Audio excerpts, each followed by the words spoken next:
The Ku Klux Klan is a white supremacist hate group, known for its long history of violence and intimidation. In the complex environment of prisons, the presence of white supremacists raises questions about their activities, influence, and impact on other inmates. What happens to KKK members when they end up in prison? We'll explore their actions and behaviors behind bars, shedding light on their ideologies, interactions, and the punitive measures taken against them. Larry Webster. Incarceration can be a particularly challenging experience for individuals affiliated with white supremacist hate groups, such as the Ku Klux Klan, KKK.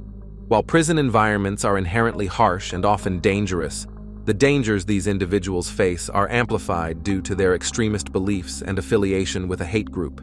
They often face risks from both fellow inmates and potential enemies outside of prison, creating a precarious situation where they may become both culprits and victims simultaneously. One notable case highlighting the challenges faced by KKK members in prison is that of Larry Webster. Webster, a member of the KKK, was awarded damages after being assaulted by fellow black inmates while sharing a cell. This case sheds light on the risks and vulnerabilities faced by individuals associated with hate groups in correctional facilities.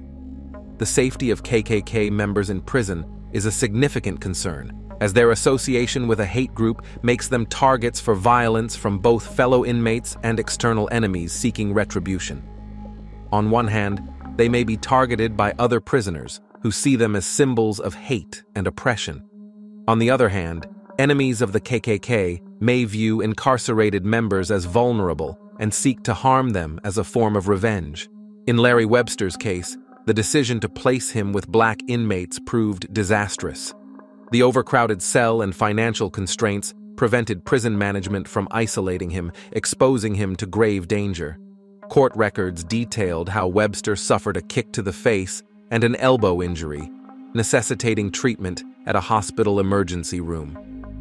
The black inmates preemptively reacted to the potential threat posed by Webster, driven by the pervasive belief in the violent tendencies of KKK members towards black individuals. The jury's verdict in Webster's case placed the weight of responsibility squarely on the shoulders of the county sheriff's major and classification sergeant. They were both held accountable for the damages caused to Webster due to their negligent treatment of him, despite being aware of the potential risks associated with his beliefs.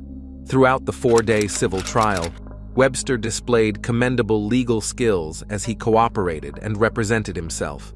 This unusual proficiency for a KKK member impressed even the defending attorney, who admitted it was the first case he had lost in his 17 years of practice.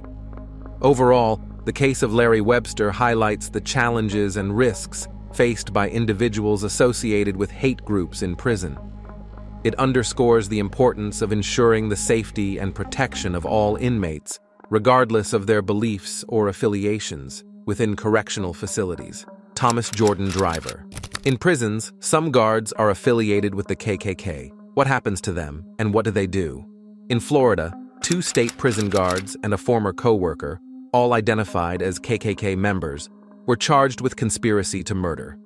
Thomas Jordan Driver, along with David Elliott Moran and Charles Thomas Newcomb, planned to kill a former black inmate in retaliation for a fight that occurred in a Northeast Florida prison. Driver claimed the inmate bit him during the altercation, potentially exposing him to AIDS and hepatitis in 2013. On a hot August day at the Reception and Medical Center's prison dorm in Florida, an incident occurred involving inmate Williams. Williams, a tall and quiet man weighing over 200 pounds, suffered from severe anxiety and depression. He was serving a 1-year sentence for assaulting a police officer and had agreed to a plea deal for a reduced sentence and mental health treatment. The confrontation began when Williams lost his identification badge, a violation of prison rules. He asked Driver to stop blowing smoke at him and threatened to report him. Driver ignored Williams and continued. Frustrated, Williams attacked Driver. They wrestled on the ground, and Williams bit Driver. Guards intervened and severely beat Williams, causing injuries that required hospitalization. Driver underwent tests for HIV and hepatitis C, which came back negative. However, the experience enraged him, and he sought revenge. The FBI, with the help of a confidential informant, thwarted the murder plot.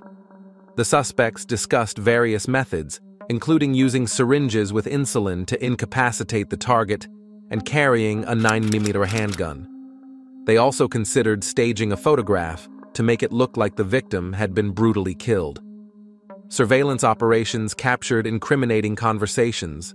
In a recorded phone call, driver said, "If it was me personally and I had another chance at him, I'd stomp his larynx closed after I kicked his teeth out so he wouldn't bite anybody ever again." The target, Williams, unaware of the plot, was being released from prison. The FBI informed him of the plot, but withheld details. He was prepared for the confrontation, expecting to be injected with insulin and left face down in a river to look like an accident. The informant, Joseph Moore, staged a murder scene photograph and showed it to the suspects. Satisfied, the three men believed their intended victim had met a gruesome end. However, they were arrested. Driver and Moran, the corrections officers, were taken back to prison to face a full jail term and were fired from their positions. Newcomb, who had a history of impersonating a police officer and was out on bail for unrelated charges, later joined them behind bars. Tommy Terrence. It may come as a surprise, but members of the Ku Klux Klan are human beings capable of change. Tommy Terrence's story is a testament to this truth. In the early 1960s, Tommy, once considered the most dangerous man in Mississippi, struggled with a strained relationship with his father. Seeking guidance and role models, he unfortunately found himself looking up to a white supremacist neighbor, leading to the development of intense hatred toward blacks, Jews, and communists. Following his expulsion from college, Tommy went underground and eventually joined the White Knights, a violent faction of the Ku Klux Klan. Known for his sharpshooting and expertise in explosives, he played a role in approximately 30 bombings of synagogues, churches, and homes. However, his fervor for his beliefs led to his arrest by the FBI in 1968 during an attempted bombing, resulting in a gun battle where his friend lost his life and Tommy sustained multiple gunshot wounds. Sentenced to 30 years in prison, Tommy described his time behind bars as living in a sewer. However, it was during this challenging period that a transformation began to take place within him. Despite an initial escape attempt, which led to his recapture and confinement to a maximum security cell with limited privileges, Tommy's reading material evolved from extremist propaganda to philosophy and eventually to spiritual texts. This transformation did not go unnoticed. Both guards and inmates observed his changing demeanor. His once fervent hatred was replaced by a deep spiritual yearning for enlightenment. After 7 years, Tommy was granted a chance to attend a seminar, thanks to a call to Governor Cliff Finch. Around this time, he also connected with Eldridge Cleaver, a former member of the Black Panther movement who had undergone his own transformation. Their meeting, initially tense due to their contrasting backgrounds, resulted in a profound moment of reconciliation and understanding. Tommy's journey of transformation led him to write a book, The Conversion of a Klansman, and co-author He's My Brother, with African-American evangelical leader John Perkins. His story serves as a powerful example of how individuals, regardless of their past beliefs, can change and find redemption. Edgar Ray Killen, a former Ku Klux Klan member and orchestrator of the killings of 3 civil rights workers in 1964, maintained his defiant and racist views until his death in January 2018 at the age of 92.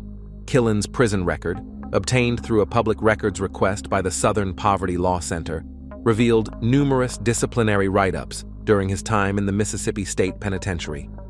Killen, known for his segregationist beliefs and recruitment efforts for the Klan, played a role in the murders of Andrew Goodman, Michael Schwerner, and James Chaney during the Freedom Summer in Mississippi. He ordered the killings to hinder the civil rights movement and discourage other activists from coming to the area. The victims' bodies were discovered after 44 days, leading to the infamous Mississippi burning investigation and subsequent trials. Despite being free for 4 decades after the murders, Killen lived a life of relative impunity, even publicly expressing his racist views in 2005. Mississippi prosecutors finally brought charges against him, resulting in a conviction on 3 counts of manslaughter and 3 consecutive 20-year prison sentences. Killen's adjustment to prison life at the age of 80 proved challenging as he clashed with prison officials and repeatedly violated rules. When Killen, who was 80 years old at the time, went to prison, it was tough for him to adjust to not being in control, as he had always been a staunch supporter of segregation.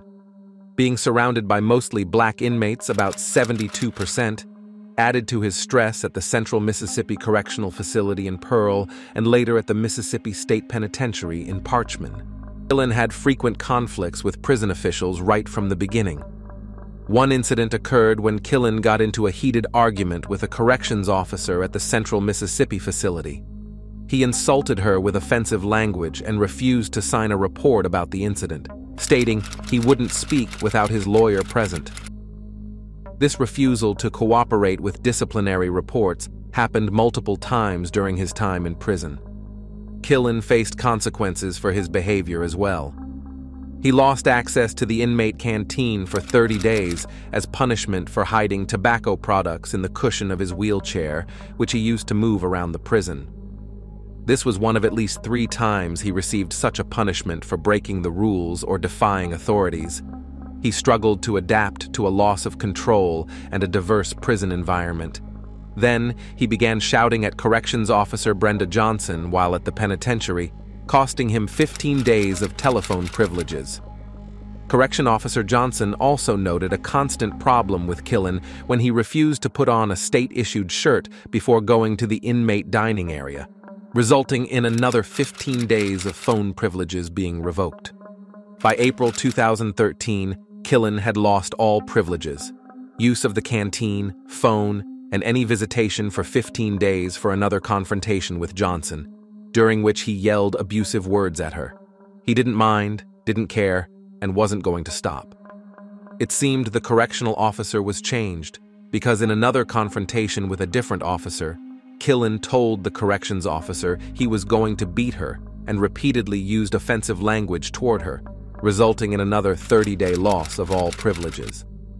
Killen's time in prison was marked by multiple incidents of confrontations with prison officials, offensive language, and refusal to comply with rules and disciplinary reports. These incidents led to various punishments, including the loss of privileges for extended periods. In one of the tense moments at the prison, Killen got into a heated argument with a corrections officer and used offensive and racist words toward her. He even tried to stop her from leaving his cell by using his wheelchair and went as far as throwing coffee at her. The situation escalated, and the officer had to use chemical spray to protect herself, but Killen refused any medical help afterward. During his time in prison, Killen sought attention from the media, claiming he was a political prisoner, not a criminal. He showed no remorse for his actions and didn't take responsibility for the harm he caused. Eventually, his life in prison ended quietly when he was found unresponsive during a routine check. His funeral arrangements were kept private, and very few people who didn't even know him posted messages in his online condolence book. He was laid to rest in a family plot near the site where he had committed the terrible acts that defined his dark legacy. Throughout his time in the Mississippi State Prison from 2009 until his death at 92, Killen received a total of 17 disciplinary write-ups. These stories paint a picture of an aging man who remained stubbornly racist until the end of his life at the Mississippi State Penitentiary in Parchman. George Mulvaney. George's life took a turbulent turn during his teenage years, marked by recklessness, fights, and a disdain for school. Despite his love for the outdoors, he dropped out of Murrah High School, convinced that his wild and reckless lifestyle would lead to a disastrous end. Little did he know that his life was about to take a surprising and unlikely turn. At the age of 19, George made a very unsettling decision to join and lead a Ku Klux Klan unit on his Navy ship. He admitted that it was an emotional and irrational choice influenced by a friend of a friend. "I was from a good background, a good home. I never remember being around racist talk or people like that growing up. joining the Klan, getting involved in a conspiracy to overthrow a country. It doesn't make sense. It's something I've been trying to understand for years, something I'm still trying to understand. Following his Navy experience, he fell in with the KKK, planning to invade Dominica and replace the government with a right-wing regime. Despite being naive and patriotic, he got involved in this adventure, oblivious to some of the group's ulterior motives, including a cocaine smuggling ring. However, the FBI intervened and foiled the plan by destabilizing the Dominican invasion before it could materialize. This led to George's arrest and sentencing to 4 years in prison at the Atlanta Penitentiary. Prison became a turning point for George. He made a conscious decision to use his time wisely and to emerge from incarceration as a better person. Determined to break free from his criminal past, he vowed to avoid any further involvement in illegal activities. During his time in prison, he connected with black convicts, including murderers, bank robbers, drug dealers, and kidnappers, who opened up to him, sharing their personal feelings. While they became my companions and peers, I was determined not to be swayed by their actions or choices. These were individuals considered hard-case convicts, seeking an outlet for their emotions. This experience provided him with a different perspective and helped him see the humanity and goodness in them despite their past mistakes. His decisions during his prison stay had a profound impact on the trajectory of his future. Realizing the consequences of his past irrational and reckless decisions, he made a pivotal decision on his first day in federal prison in Tallahassee, Florida. He questioned how he would spend the next 4 years and whether he wanted to spend his entire life behind bars. George committed to holding his head high and persevering through this challenging time. Months spent in his cell allowed for intense self-reflection. He scrutinized the path that had led him there, understanding that his involvement with the Klan had been a grievous mistake. He recognized the importance of distancing himself from such influences and vowed to pursue higher education upon his release. Driven by the desire to become something more than a criminal, he kept a positive mental attitude, even when it was a challenge, and that helped him embrace growth into a better person. This period of introspection and self-improvement laid the groundwork for his transformation. When I walked out the front door of the prison and they were going to take me to the airport, the feeling of being free was unbelievable. After his release, George pursued a college education and a career in environmental studies. His experiences during the BP oil spill cleanup along the Gulf Coast in 2010 further solidified his commitment to environmental activism. He also became a strong supporter of Big House Books, an organization that provides reading materials to prisoners, drawing from his own experience of being deprived of reading materials during his time in prison. The title of his book, Cups Up, holds significant meaning for him, symbolizing a powerful and life-changing moment during his first day in prison. This decision to write his book was prompted by his experiences during the BP crisis, when many people questioned how he had transformed from his troubled past to a leader in a crisis response effort. George now shares his story to help others find hope and strength in their own journeys. The decline of the Ku Klux Klan from over 5 million members to a few thousand within the United States raises the pertinent question, when will hate crimes end? George Mulvaney's life in prison led to a transformation that shaped the course of his future forever, and he now shares his story to inspire others to change for the better. James Ford Seal. James Ford Seal, a former member of the Ku Klux Klan, was sentenced to 3 life terms in prison for his role in the 1964 abductions and eventual slayings of 2 African-American men, Henry Hezekiah D. and Charlie Eddie Moore. The case, which remained unresolved for decades, finally saw justice delivered when Seal was convicted by a federal grand jury in Mississippi on June 14, 2007. The jury found Seal and other Klansmen guilty of conspiring to abduct, interrogate, beat, and murder D. and Moore, who were both 19 years old at the time of their deaths. The sentencing of James Ford Seal marked a significant moment in the pursuit of justice for racially motivated crimes.